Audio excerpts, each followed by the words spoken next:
edukasyon ay ang karapatan ng bawat Ang karapatan sa edukasyon ay ang karapatan ng bawat tao na makapag-aral at makatanggap ng kaalaman upang mapaunlad ang sarili at magkaroon ng magandang kinabukasan.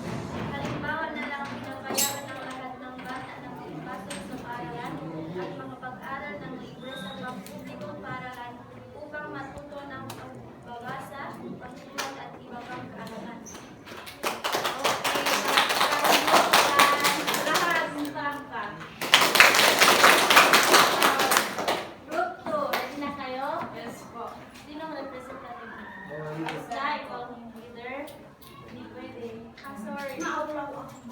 Pumili ang member.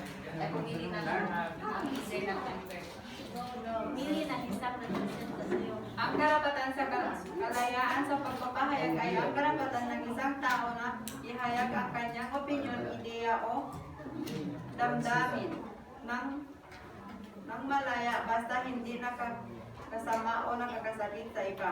Halimbawa na lang, maaaring magpahayag ng opinyon ang isang estudyante sa klase tungkol sa paksa o issue habang malaking.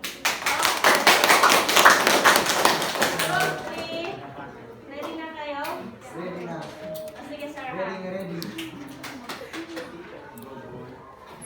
Hindi pa sa akin. At iba mo. Kalimang beses mo nakasalalay kayo. Dapat atuin ng bata.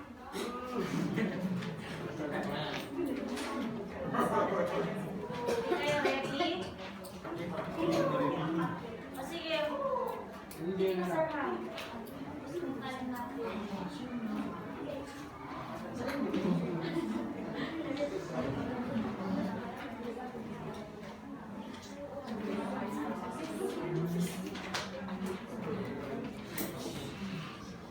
Karapatan sa pantay ng pagtrato.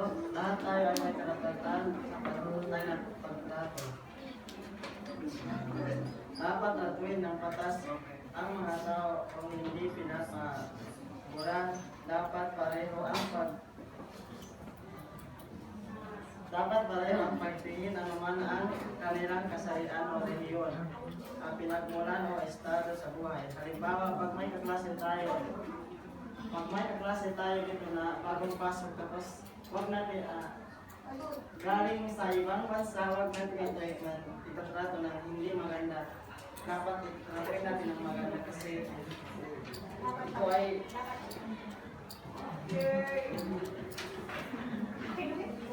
Okay, para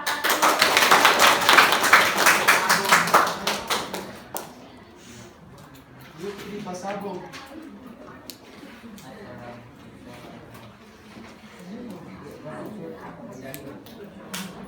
Okay, lahat. Bumalik sa upuan.